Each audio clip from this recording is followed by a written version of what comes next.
नमस्कार, मैं हूं डॉक्टर रमेश सोलंकी। 12 तारीख को आगरा की रामीगढ़ी में महाराणा सांगा की जयंती मनाई जा रही है।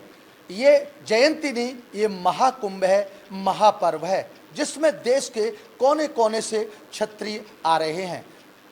आज आपको ऐसी शख्सियत से परिचय कराएंगे जो कि मध्य प्रदेश में किसी परिचय की मोहताज नहीं है, जिनका जुनून बचपन से ही समाज सेवा, चाहे सर्दी हो चाहे गर्मी, चाहे पैदल चलना पड़े, चाहे बस से चाहे प्लेन से, बस मकसद एक ही, समाज सेवा।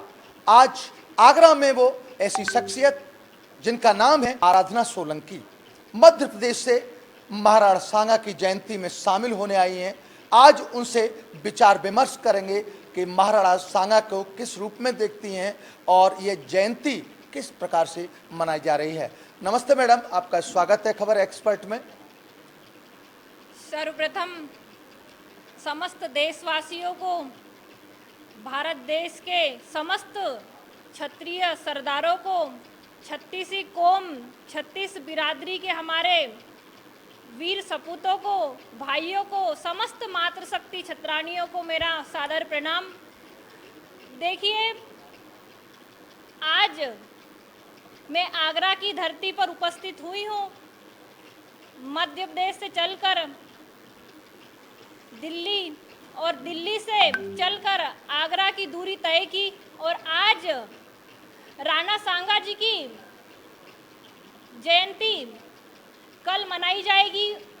उसकी तैयारियों का निरीक्षण करने के लिए आज एक दिन पहले आगरा की धरती पर उपस्थित होकर समस्त क्षत्रिय सरदारों के साथ आज जिस स्थल पर आयोजन होगा उस आयोजन स्थल का निरीक्षण किया और आप देख सकते हैं कि बहुत ही शानदार, बहुत ही जोरदार स्तर पर तैयारियां हो रही है। और उसके बाद आप सभी को जानकारी होगी कि किस लिए इतने भव्य स्तर से ये जयंती मनाई जा रही है। देखिए, जो सपा सांसद सुमन रामजी लाल है, उसने हमारे वंशज, हमारे पिता तुल्य राणा सांगा, उनको इतने घटिया शब्दों से, इतना गलत शब्दों से भरी सभा में इतने गलत शब्दों का उनके लिए प्रयोग किया गया, जो कि भारत देश के लिए और हमारी संस्कृति के लिए और सभी के लिए निंदनीय है। और अगर मैं आपके माध्यम से, खबर एक्सप्रेस न्यूज़ चैनल के माध्यम से बता दूं कि हमारी समझ अगर आए तो हम भी राजा रामचंद्र जी के वंशज हैं, महाराणा प्रताप के, राणा सांगा के, पृथ्वीराज चौहान के, इनके वंशज है। अगर हमारी समझ आए साहब तो हम फिर लंका में घुस के आग लगाना भी जानते हैं और घास की रोटी खाकर भी युद्ध लड़ना जानते हैं। तो आराधनी जिस तरह बताया, विचारों में अंतर, जिस तरह से क्षत्रिय सर्व जात का सम्मान करते हैं, सबसे पहले कहा मैं 36 जाति के सरदारों को नमन करती हूँ। यहाँ पर रामजी लाल सुमन किस तरह से एक जाति को किस तरह से आगे लेकर के वोट की राजनीति कर रहे हैं। मैं आराधनी जी एक बात कहूँगा, जिस तरह से मध्य प्रदेश में आपका सम्मान समाज सेवा के लिए जानी जाती हो, सुना है आपको कई देशों से निमंत्रण भी दिया गया है। वो कौन कौन से देश हैं जहां पर आपको निमंत्रण दिया है, बुलाया है? जी बिल्कुल, अभी हाल ही में आप देख सकते हैं, मेरा सोशल पेज है बाईसा आराधना सोलंकी के नाम से, फेसबुक आईडी, इंस्टाग्राम आईडी भी है आराधना सोलंकी के नाम से, उस पर आप देख सकते हैं।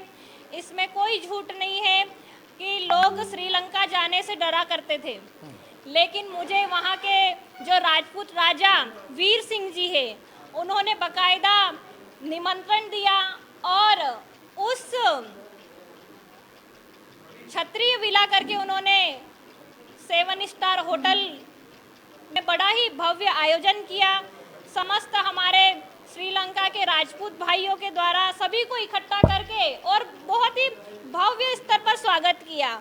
और उन्होंने इसलिए निमंत्रण दिया कि मध्य प्रदेश से, भारत देश से एक ऐसी वीरांगना के रूप में, प्रेरणा के रूप में ऐसी बेटी बाहर आई है क्योंकि आपको पता होगा कि राजपूत समाज में कहीं न कहीं बेटियों को इतना बाहर नहीं निकाला जाता है। जो राजपूतों में जो मर्यादाएं है, जो संस्कार है, तो बेटियां कहीं न कहीं पीछे रह जाती है। हमने सुना है कि पाकिस्तान में भी आपका निमंत्रण आया था, पाकिस्तान जी से जी भी। बिल्कुल, पाकिस्तान से भी राजा हमीर सिंह जी सोडा है, उनके द्वारा बिल्कुल निमंत्रण है। और जल्द ही मैं आपको बताना चाहूँगी कि पाकिस्तान में भी बहुत भव्य तरीके से स्वागत समारोह में उपस्थित होंगी। बहुत अच्छा। अब बात करते हैं मैडम, कल 12 अप्रैल को महाराणा सांगा जी की जयंती है। देश के हर कोने से राजपूत, क्षत्रिय, छत्राणी एवं 36 जाति के लोग वहां पर आ रहे हैं।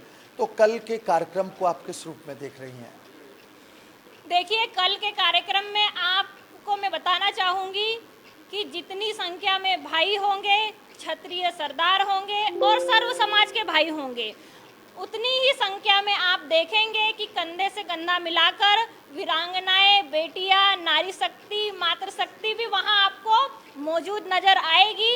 लाखों की संख्या में बहनें भी नजर आएगी, क्योंकि आप देख रहे हैं कि अब कहीं न कहीं बेटियां भी भाइयों के बराबर कंधे से कंधा मिलाकर और अपनी उपस्थिति दर्ज करा रही। चाहे आप शिक्षा का क्षेत्र देख लीजिए, हॉस्पिटल का क्षेत्र देख लीजिए, या राजनीति का क्षेत्र देख लीजिए। अभी माननीय नरेंद्र मोदी जी ने, आपको पता होगा कि 33% आरक्षण महिलाओं के लिए कर दिया गया है, और ये बहुत ही अच्छी बात है।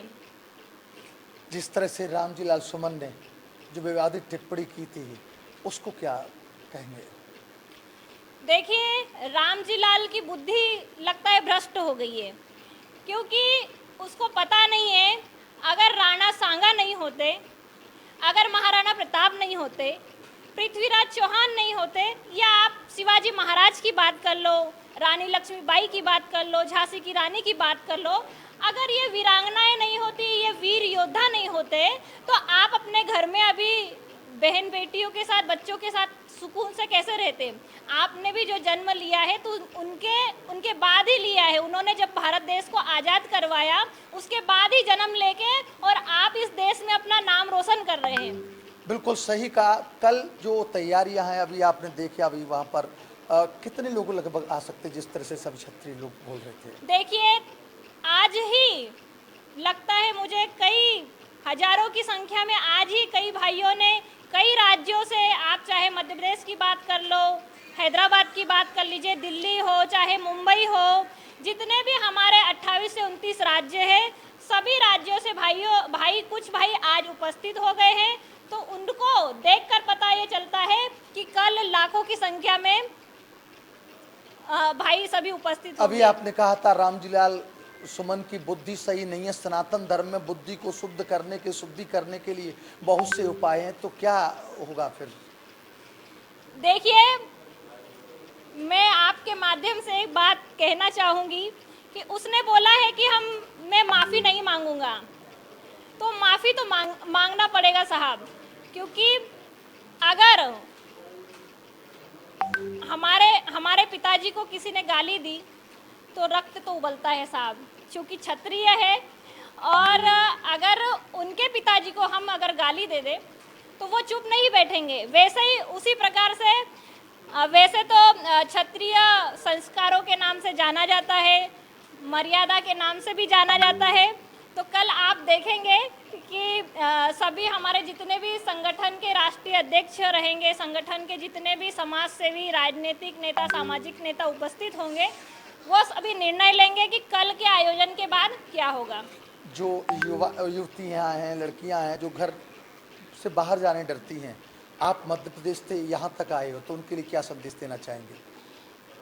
देखिए, मैं सबसे पहले तो मेरे समाज और सर्व समाज से ये निवेदन करती हूँ, हाथ जोड़ के निवेदन करती हूँ कि साहब, जो बेटियाँ बाहर निकलती है, बहुत ही आज हम कार्यक्रम करते हैं, कई आयोजन करते हैं, तो कई भाइयों को फ़ोन करके बुलाते हैं, तो वो पूछते हैं कि कितने किलोमीटर है दीदी कार्यक्रम, तो वो 2 किलोमीटर की दूरी को भी क्या बताते हैं, अरे दीदी 2 किलोमीटर है। मतलब उनका ऐसा कहना है कि 2 किलोमीटर बहुत दूर हो जाता है। तो आप 2 किलोमीटर दूरी पर आने के लिए इतना झिझकते हैं, आपके पास समय नहीं है तो बेटियां मतलब इतनी दूर, मेरी बात ले लीजिए, मैं इतनी दूर दूर जाती हूँ, आप सोशल मीडिया के माध्यम से या सभी समाज के भाइयों को पता है कि कितनी दूरी सब मुझे लगता है कि सबसे ज़्यादा अगर मैंने लगभग 16 राज्यों का मैंने भ्रमण किया है अभी तक इन 10 सालों में। तो बेटियां घर से जो निकलती है बहुत ही मुश्किल से निकलती है, और ये जो कई लोग हैं जो कई प्रकार की टीका टिप्पणी करते हैं, उंगली उठाते हैं, तो साहब मैं बोलती हूँ कि आप अपनी बहन, अपनी बेटी, अपनी माँ को मेरे साथ 4 दिन भेजो तो आपको इज्जत, मान, सम्मान, आपके घर की मर्यादा सब याद आ जाएगी। तो आराधना सोलंकी ने जिस तरह से भारत की बेटियों को संदेश दिया कि आप घर से निकलें अपने समाज के लिए, देश की इज्जत के लिए, भले ही अपनी जान कुर्बान करनी पड़े, उससे भी नहीं झिझकें, लेकिन कहीं भी पीछे न रहें। जय हिंद, जय भारत।